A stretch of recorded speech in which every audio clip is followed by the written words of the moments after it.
პროექტი შავი ჩოხა, ქაქუცა ჩოლოყაშვილის ცხოვრების ქრონიკა, როსტომ ჩხეიძის წიგნის მიხედვით განხორციელდა აუდიო სერიალის სახით. თბილისის მერიის, კულტურის, განათლების, სპორტისა და ახალგაზრდულ საქმეთა საქალაქო სამსახურის დაფინანსებით და ხელშეწყობით. პროექტი ეძღვნება ქაქუცა ჩოლოყაშვილის ხსოვნას და 1924 წლის ტრაგიკულ სისხლიან მოვლენებს და სახალხო ეროვნული აჯანყების 100 წლის თავს. აუდიო სერიალი მომზადდა შემეცნებით საგანმანათლებლო პროექტის რადიო კინოს ფარგლებში სტუდია კოცის ბაზაზე.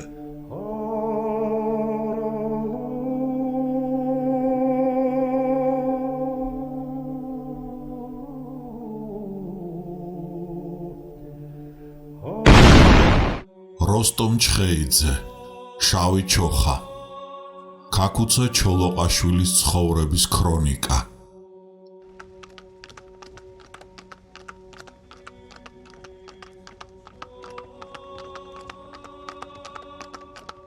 თავი მესამე, იდუმალი სტუმარი. თუ სადმე საქართველოა, ეს აქ უნდა ვიგულისხმოთ. საქართველო კახეთშია. არა მარტო მეუღლის გასახარად იმეორებდა სპირიდონ კედია დიდი გრძნობითა და რიხით, არამედ თითქოს ილია ჭავჭავაძეს უხდიდა მადლობას იმ გახმაურებული ფრაზისათვის: სამეგრელოში ჩამოვალ და საქართველო ვიხილეო. ქვეშეცნეულად, იქნებ არც ქვეშეცნეულად და ამ სიტყვების წარმოთქმისას ილიას ლანდი გადაუველვებდა წარმოსახვაში, მაგრამ ზეპირად ნათქვამს სქოლიოს ხომ არ დაურთავდა. ეგა ახტაცებასვე შეაგებებდა, სიწრფელეს სიწრფელითვე მიაგებდა. კახელი კაცის მოხიბლვა სამეგრელოთი, მეგრელი კაცის კახეთით მოხიბლვას გაუფენდა ფიანდაზად. ვალში არ დარჩენია. სოფიოსაც მეტი რა უნდოდა, როდესაც კისის ხევში ნამდვილი კახური შემოდგომა უჩვენა ქმარს, ვინ ზაფხულში ვერადავერ გამოიტყო აქეთ, ის კი არა, სადგურში სოფიო განაწყენებულიც გამოემშვიდობებოდა. არ მესმის ასეთ სიცხეში თავს რატომ იკლავ თბილისშიო. ის მოუკიბავდა და მით უფრო მოეკიდებოდა სოფიოს წყრომა. ნამდვილი მიზეზი რომ ჰქონდეს, კიდევ გასაგებია. მერე კი აღარ გაამტყუნებდა, როდესაც გამოირკვევოდა, რომ თურმე ყველა პატარა პარტიას ერთად შეკავშირება გადაეწყვიტა ახალი ხელისუფლებისა და რეჟიმის წინააღმდეგ და პირველი ნაბიჯებიც გადადგმულიყო საამისოდ. არც ის დარჩებოდა საწყენად გულში სპირიდონმა, რომ არაფერი გაუმხილა, იამაყებოდა, რომ მეუღლე, როგორც ნამდვილ პოლიტიკურ მოღვაწე შეჰფერის წვავე კრიზისული ვითარებისას ჩინებული კონსპირატორიც გახლდათ და სხვებისგანაც ამასვე მოითხოვდა. საგანგებოდ უბეჯითებდა, ცოლებთანაც არაფერი წამოგწდეთო. შეასმენდა თუ არა და სოფიო დიდი ხნის შემდგომ შვილს რომ უამბობდა თავის დრამატულ თავგადასავალს, რაც საქართველოს საზოგადოებრივ პოლიტიკური ცხოვრების თავისებურ მატიანედად წარმოდგება. აღარც იმას დაფარავდა, რომ მიუხედავად სპირიდონ კედიას ასეთი გაფრთხილების, სულაც მოთხოვნისას სხვების ცოლებმა ყველაფერი დროზე დიცოდნენ და სამწუხაროდ ამას ცუდი შედეგი მოსდევდა, რადგან იმ პატრიოტთა გადაწყვეტილებას მეორე დღესვე შეიტყობდა ხოლმე ჩეკა. ქალებს საიდუმლოების შენახვა საერთოდ უძნელდებათ. მიილეოდა ზაფხული და ახლაღა გამოჩნდებოდა სპირიდონი კისის ხევში. თელავამდე ავტომობილით იმგზავრებდა, იქ კი ურემზე დადებდა თავის ბარგს, რათა თვითონ ფეხით გაჰყოლოდა და შეურყეველი ჰაერის სუნთქვით დამტკბარიყო. თელ დღეს ვენახში გაატარებდა, წიგნით ხელში და ცოლს ემადლიერებოდა. ჩემ სიცოცხლეში ასე კარგად არასოდეს დამისვენიაო. ნელ-ნელა რთველის დროს დადგებოდა, ჯერ კარის ვენახი დაიკრიფებოდა, უმთავრესი საზრუნავი კი მაინც შარების ჩამოკრეფა გახლდათ. სპირიდონი დილიდანვე დატრიალდებოდა ვენახს შესეულ მუშებთან ერთად და არავისზე ნაკლებ არ გაირჯებოდა. ისინი კი მისი ქებით აღარ იქნებოდნენ. ეს რა კაცი ყოფილა, კაცო, კეთილი და თავმდაბალიო. ცოლშვილი ხის ქვეშ ჩამოსხდებოდა და სოფიო ანეტასთან რომ გააბამდა ლაპარაკს, უეცრად ორი ახალგაზრდა შემოაჭენებდა ცხენს. ეს ერთს იცნობდა შალვა ფავლენიშვილს, თავის ყოფილ მოწაფეს ქართულ გიმნაზიაში, მეორე კი ქაქუცა ჩოლოყაშვილი აღმოჩნდებოდა, მისი სიდედრის ძმაც ავალო ავალიშვილი ამათი ზღვის მახლობლად იქვე კონდოლში ცხოვრობდა და ქაქუცაც მას წვეოდა. ცხენებიდან ჩამოხტებოდნენ, ქალებს მიესალმებოდნენ და სპირიდონს იკითხავდნენ. მალევე გამოეთხოვებოდნენ და ეროვნულ დემოკრატიული პარტიის ლიდერს კი თან წაიყვანდნენ ავალოსთან, მისთანაც თურმე სხვებიც იმყოფებოდნენ და სწორედ მას ელოდნენ სპირიდონს. იმ ღამით სპირიდონი იქ დარჩებოდა და დილით ცხენით მობრუნებული თავს იმით იმართლებდა, შემაგვიანდა და ვეღარ წამოვედიო. სოფიო გაღიზიანებული დახვდებოდა. თვითონაც ვერ აეხსნა ასე რა გააგულისა, სტუმრად წასული კაცი შვაღამისას რომ არ დადგომოდა ცოლშვილს თავზე. ამით ცუდი განა რა ჩაედინა, მაგრამ რაღაც უცნაური განცდა დარევდა ხელს ქალს და ჯავს იმით ამოიყრიდა, რომ ცხენოსნობას თაუწუნებდა. ცხენს ექშენი ევროპული სამოსელი არ უხდება. მეგრელი ხომ უსათუოდ ჩოხაში უნდა იყოს გამოწყობილი და ცხენს ოსტატურად და მოხდენილად აუწიოს ლაგამიო. იმავე დღეს სოფიო და ანეტა ჯერაც მარანში რომ იმყოფებოდნენ, ამავე სოფლელი სვიმონიშვილი იკითხავდა სპირიდონს და სთხოვდა, დანიშნულ დღეს თელავში გელოდებითო. და სოფიო იგუმანებდა, აკაც ალბათ ჩუმი შეხვედრა მოსალოდნელიო. ამ სვიმონიშვილს ისევე მოეწეოდა ბოლშევიკების ტყვია, როგორც შალვა ფავლენიშვილს. 17 სექტემბერს სანდრო ლეონიძე რომ ესტუმრებოდა ცოლითა და რძლით და ძველი ჩვეულებისამებრ სოფიოსაც მიულოცავდნენ, მერე მთელს ოჯახს თავისთან გადაიპატიჟებდნენ კონდოლში და ესენი გასამგზავრებლად რომ ემზადებოდნენ სპირიდონის მოსანახულებლად, ქაქუცა გამოჩნდებოდა კვლავ შალვა ფავლენიშვილთან ერთად.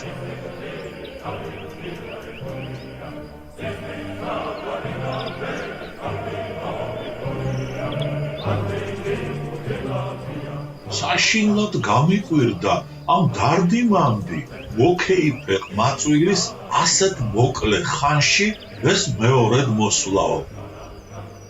დარდიმანდი მოკეიფე ყმაწვილიო. როგორც ყველა იცნობს, სოფიოსაც ის განწყობილება აქვს მის მიმართ და საშინლადაც ამიტომ უკვირს მისი წამდაუწუნ გამოჩენა, თორემ იმ ღამით სპირიდონი მართლაც ფარულ შეხვედრაზე რომ ყოფილიყო მიწვეული, რისი იდუმალი განცდაც გაუჩნდა ქალს ქაქუცას არჩევას შვამალად შემთხვევითობას მიაწერდა. წარმოდგენაც არ ექნებოდა რა დავალებას ასრულებდა. იმათ ეთყობა გაიგეს, რომ აქეთ უწევდა ჩამოსვლა და ბარეღამ მას თხოვეს სპირიდონის წამოყვანაო. ისიც სმენოდა ომში მძიმედ დაჭრილი, კვლავ რომ განაგრძობდა ბრძოლას, მაგრამ ვაჟკაცობაა, ხოლო ცხოვრების წესი. ამ მხრივ კი ქაქუცა დროს ტარებას არ იკლებდა.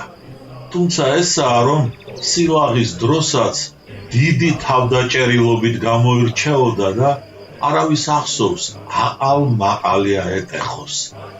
ის კი არა, მისი ყოფნა სუფრაზე მასპინძელს ძალიან ამშვიდებდა.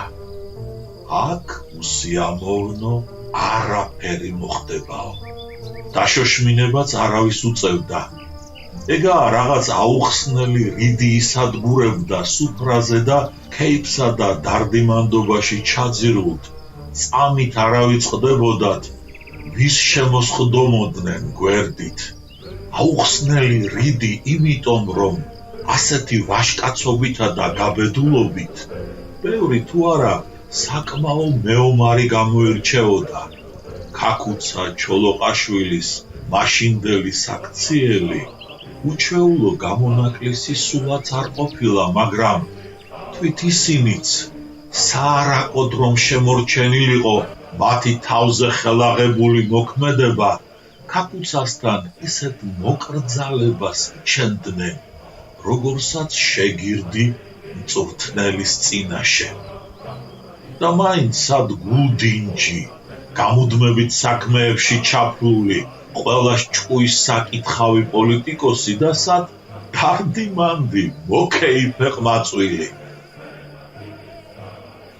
სოფიოს გაყვირვება მერე გენახათ, როდესაც მასპინძელი და სტუმარი ვენახში მცირე ხნის განმარტოების შემდეგ გამომშვიდობებით კი გამოემშვიდობდნენ ერთმანეთს, მაგრამ უნაგირს მოვლებული ქაქუცა გამოსძახებდათ. 2-3 დღეში სწორედ ამ დროს გიახლებით. სად მიდისო?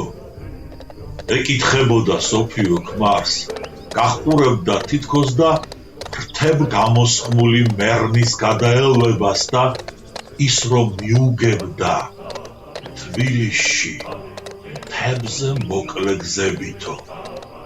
ქალს გაეცინებოდა. თუ დუდუკებში აბერინა, ეგ დიდხანს აქეთ აღარ მობრუნდება. საერთოდ მიკვირს სპირიდონ, რა საერთო გაქვს ამ ყმაწვილთან? ისი უკადრისებდა. შენ არ იცნობ სონა მაგ ახალგაზრდას, ძალიან სანდო და ყოჩაღია.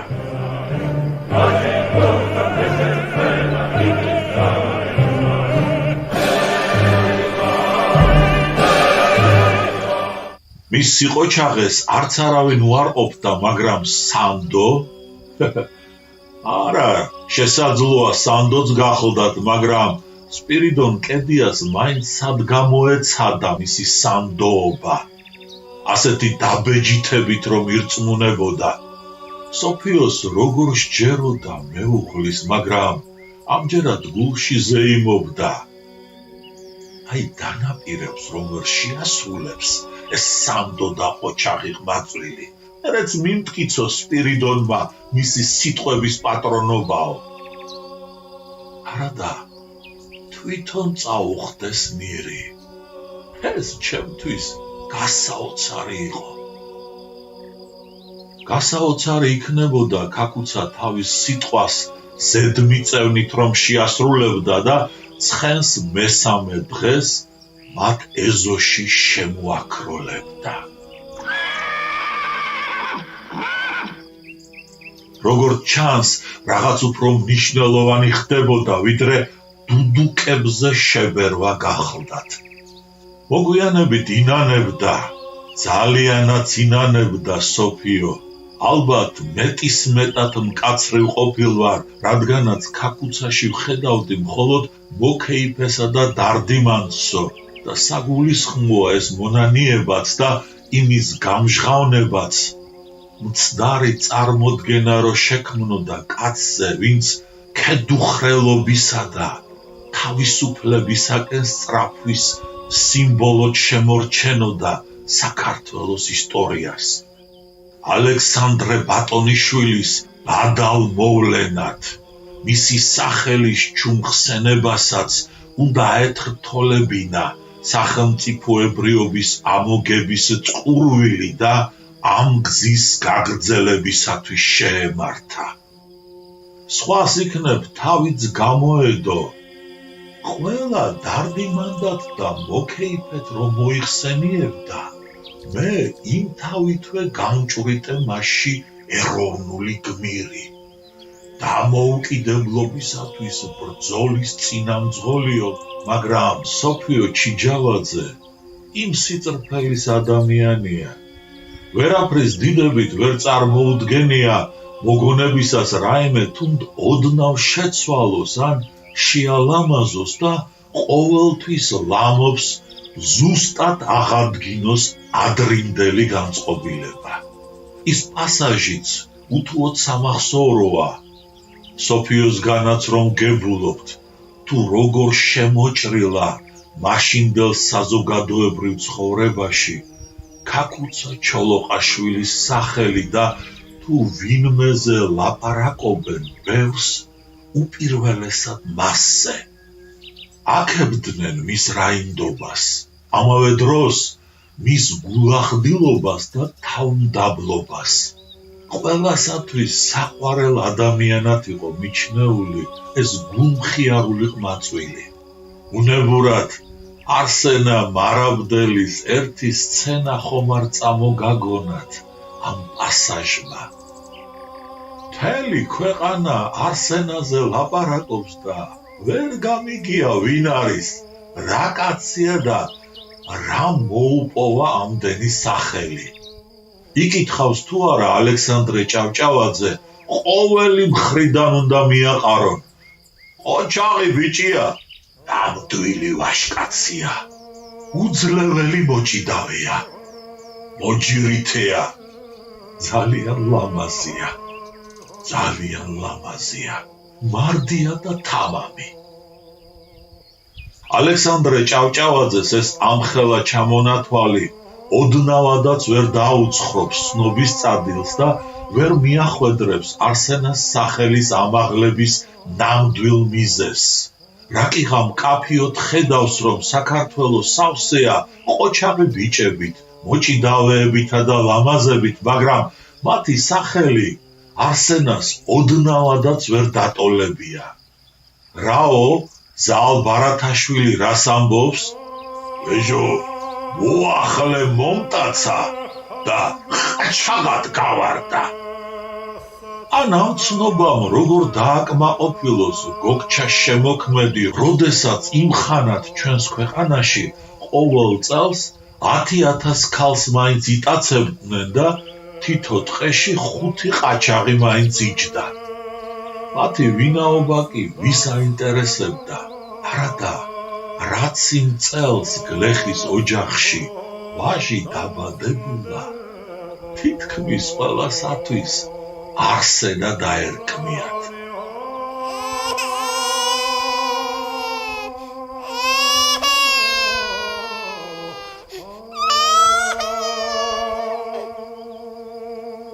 გლეხი ცხადია ცენზურის თვალის ასახვევადაა მოხსენიებული, თორემ ზოგადად ქართველი იგულისხმება ყოველი წოდების, რადგან ჯერ მარტო ეს პასაჟიც მიახვედრებს მკითხველს, რომ ხორციელი არსენა ოძელაშვილი კი არ მოქცეულა გაცხოველებული ჯაბაასის შვაგულში, არამედ ვიღაც სხვა, ვისაც სიცოცხლეშივე მოეხვეჭა განსაკუთრებული პოპულარობა, თორემ არსენას ლექსის რეალური პროტოტიპი ვის ახსოვდა ან რა ნადიმზე სალაპარაკო გახლდათ მისი ამბები, ვიდრე ეს მესტვირული სიმღერები შეიქმნებოდა და პოპულარობასაც ამ ციკლის გმირი მოიპოვებდა.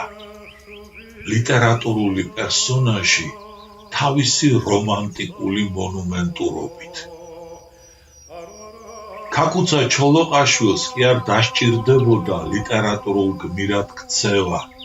ისედაც დაეგდო უჩვეულო სახელი და მიხეილ ჯავახიშვილიც ამ სახელს ელოლიავება განსაკუთრებული სიამაყით და არა მარტო როგორც ეროვნული გმირისას, იმ ცალკეულ თვისებებსაც საგანგებოდ ჩამოსდევს, რათა არც ერთი ფერი არ მოაკლდეს მის მონუმენტურ სახებას.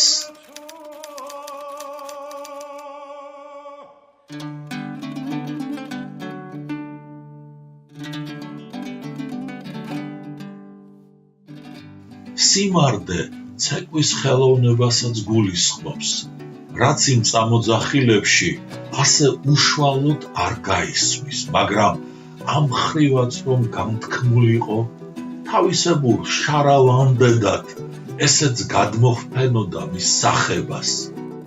რა დაავიწყებდათ ქაკუცას ცეკვას თავის ქორწილში და დიდხანს რომ გახვებოდათ სალაპარაკოდ ემიგრაციაში გადახვეწილნით თუ რამეს მოიგონებდნენ დაკარგული სამშობლოდან ნათელ წერტილად, მათ შორის ამ ცეკვასაც.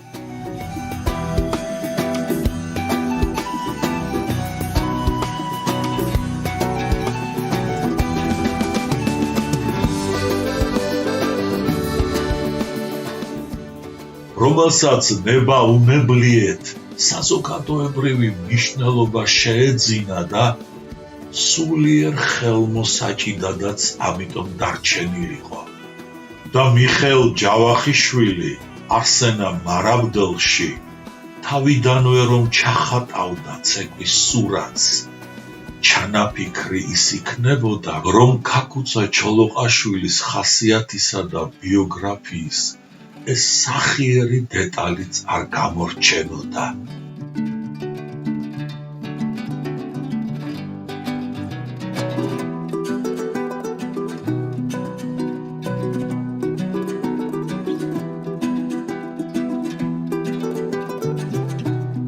ნურავის ეგონება ის მარტო ოდენყოფითი სცენა.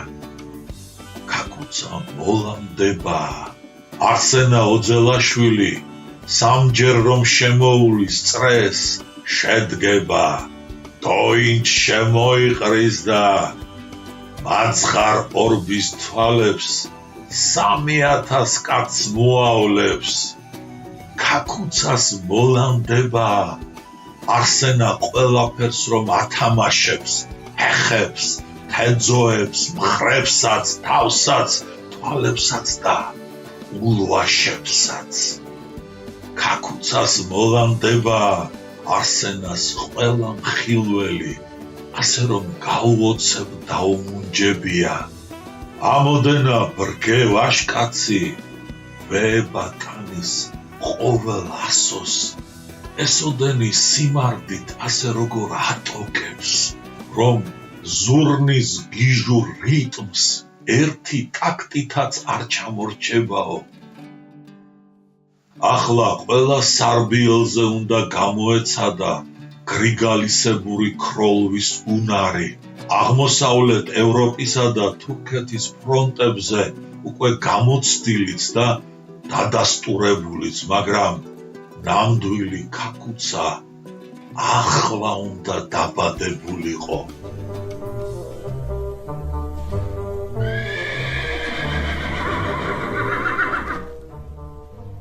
ერთი აკვრით ამოჭრილიყო მაღლა ის კაცი, ვისგანაც ყველაზე ნაკლებ მოელოდნენ ეროვნული მოძრაობისა და პარტიზანული ბრძოლის სათავეში მოქცევას და სოფიო ჩიჯავაძისა არ იყოს, ვინ იცის, რამდენმა მერეც გაიფიქრა, ეს რა მორევში შედის თავისი ნებით, უფსკულში ინთქმევა გაუაზრებლად, ნეტა რაც უფრო ეხერხება, იმ გზას მისდიოს, იქეიფოს და იცეკვოს, თვითონაც ილხინოს და ილაღოს და სხვანიც გაახაროს სუფრისა და ცეკვის ლაზათითო.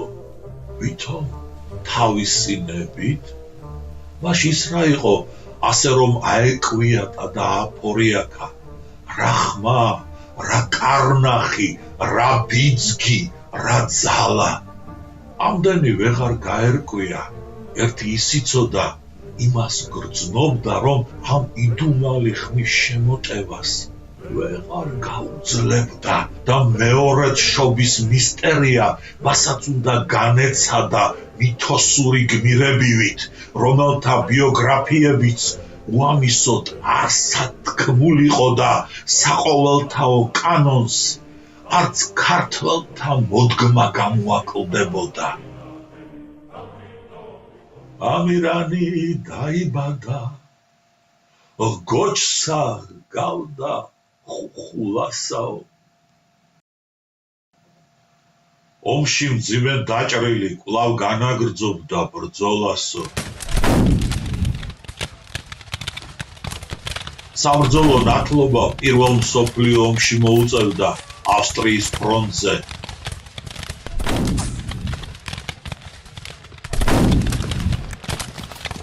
ვაჟა ფშაველა ჩარგლიდან ხედავდა თუ როგორ მიუძღოდა ქართულ რაზმს ლაშარის ჯვარი.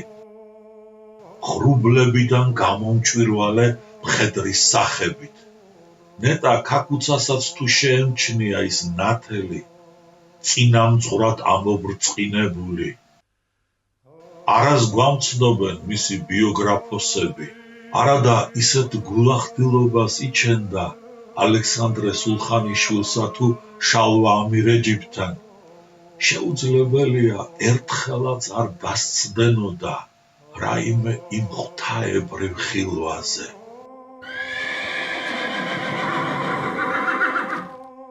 რომანისტი ამდენს არ დაგიდევს და ხატულ წარმოსახვათა გმირად არჩეულ ქაკუცა ჩოლოყაშვილს აუცილებლად მიაწერს ლაშარის ჯვრის მოლანდებას, ისევე როგორც ხელიდან არ გაუშვებს შემთხვევას ხილვებით დატვირთოს ის ეპიზოდი.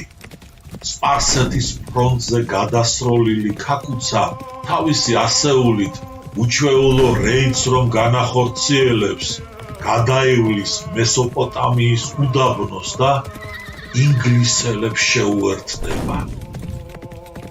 არ დაგიდევს და ხილვებს გრიგოლ რობაქიძის მემუარული ჩანაწერიდან ისესხებს. ამ მიდამოებში, ვისაც მოევლინა სრულიად უჩვეულო განცდები და ისე ძალუმად და ხელშესახებად შეიგრძნო საკუთარი მოდგმის ისტორიული ფესვები, თითქოს ესაა შეჭრილა იმ სივრცეშიო. და მართლაც ასე გახლდათ, რაკიღა ერდბაშად უსაზღროებაში ჩაძირულიყო და დროის ათვლად შესაბამისად სულ სხვა განზომილებაში გადასულიყო.